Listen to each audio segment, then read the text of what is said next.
नमस्कार, आपण पाहत आहात वीर महाराष्ट्र न्यूज। पाहूयात काही ठळक आणि महत्त्वाच्या घडामोडी। बातमी आहे धाराशिवमधून। मराठा समाज आक्रमक प्रशांत कोरेटकर आणि राहुल सोलापूरकर यांच्या प्रतिमांना जोडे मारून निषेध। मराठा समाजाच्या कार्यकर्त्यांनी आज धाराशिव शहरात मोठ्या संख्येने एकत्र येत प्रशांत कोरेटकर आणि राहुल सोलापूरकर यांच्या प्रतिमांना जोडे मारून तीव्र निषेध नोंदवला। कोरेटकर यांनी छत्रपती शिवाजी महाराजांविषयी अपशब्द वापरल्याचा आरोप करत मराठा समाज आक्रमक झालेला आहे।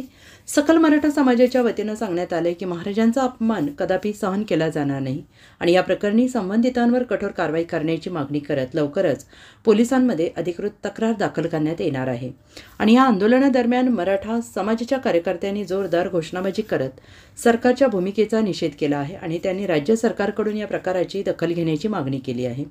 सकल मराठा समाजाच्या पदाधिकाऱ्यांनी स्पष्ट शब्दात सांगितले की जर सरकारने वेळेत कारवाई केली नाही तर आंदोलन अधिक तीव्र करण्यात येईल। इंद्रजीत सावंत साहेब यांचा काल त्यांना एक हरामी प्रवृत्तीनं फोन करून धमकी दिलेली आहे की औलाद म्हणजे अनाजी पंतांची नाजायज औलाद आहे। अशा प्रकारे त्यांनी सातत्यानं याच्या अगोदर छत्रपती शिवरायांबद्दल सोलापूरकरनं ही अशीच गरळ ओकली होती आणि आताही एक कोरटकर म्हणायचा व्यक्ती आहे त्यानं पण काल गरळ ओकलेली आहे। ह्या दोन्ही वृत्तीचा आम्ही निषेध करत आहोत। म्हणून आज या ठिकाणी शिवप्रेमी सर्वजण धाराशिवकर जमलेलो आहोत। धाराशिवकरांच्या वतीने आज त्यांचा निषेध केला आहे। आम्हाला खंत वाटते गृहमंत्र्यांची की त्यांनी त्या कोरटकरला पोलीस संरक्षण दिले, म्हणजे किती वाईट गोष्ट आहे जी छत्रपती शिवरायांच्या नावानं रोज बोबा मारतात, यांचं पोळी भासतात आणि यांच्या नावानं आज यांचं सगळं दुकान चालायला लागलंय छत्रपती शिवरायांच्या नावानं आणि हे लोक ह्या अशा हरामखोर वृत्तीला संरक्षण देतात। याच्यापेक्षा दुर्दैव महाराष्ट्राचं आणखीन काय असलं पाहिजे। कोरटकरनं स्टेट दिलाय की एआयच्या माध्यमातून माझा आवाज नसून तो मॉर्फ करून त्याचा दाखवलेला आहे, तो बोललोच नाही, तो खोटं बोलत आहे। ह्याच्या अगोदर सोलापूरकरनं पण असंच बोलला होता की माझ्याकडून अनावधानाने चूक झाली, पण हे चुका जाणीव बुजून करतात आणि हे फक्त आणि फक्त या अनाजी पंथाच्या अवलादीच जाणीवपूर्वक छत्रपती शिवरायांबद्दल संभाजी महाराजांबद्दल जिजाऊंबद्दल बोलत आले। कारण त्यानं त्याच्यामध्ये जेम्स लेनचा सुद्धा उल्लेख केलाय। जेम्स लेन हा फार विचारवंत होता असा उल्लेख केलाय। बाबा पुरंदरे हा विचारवंत होता असा उल्लेख केलाय। म्हणजे ही वृत्ती यांची कायम महाराजांना बदनाम करणारीच वृत्ती ही पुढे येत आहे सातत्यानं। तर ह्या वृत्तीचा आम्ही मुळातपर्यंत जाणार आहोत। ह्या वृत्तीला आता सोडणार आहोत ह्या वृत्तीला।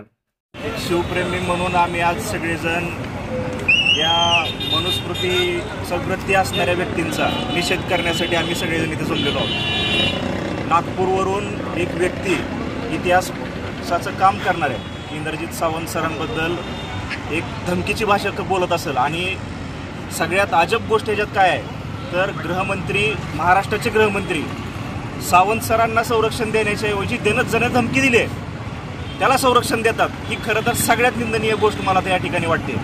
मला या ठिकाणी त्या अशा वृत्तींना एकच सांगायचं आहे की येणाऱ्या काळात आपल्यासारख्या वृत्तीला आम्ही महाराष्ट्रात फिरू देणार नाहीत। आणि खरं तर मला गृहमंत्र्यांना आवाहन करायचं आहे की आम्ही आज त्यांच्या विरोधात निवेदन तर देणारच आहोत, पण गृहमंत्र्यांना आवाहन करायचं आहे की तुम्ही नेमकं महाराष्ट्राची संस्कृती कुठल्या लेवलला नेत आहे ते तुमच्या मनाला तरी एकदा विचारा आणि त्यावेळेस तुम्हाला कळेल। आणि खरं तर तुम्ही कसले शिवाजी महाराजांचे पाईक म्हणता, तुम्हाला तुमच्या अंगातला अनाजी पंथ खरं तर आज वेळोवेळी लोकांसमोर उघडा पडतोय आणि हीच सगळी भाजपची प्रवृत्ती लोकांना दिसते।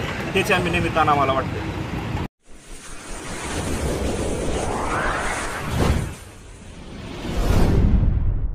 वीर महाराष्ट्र न्यूज चॅनलला लाईक आणि सबस्क्राईब करा। धन्यवाद।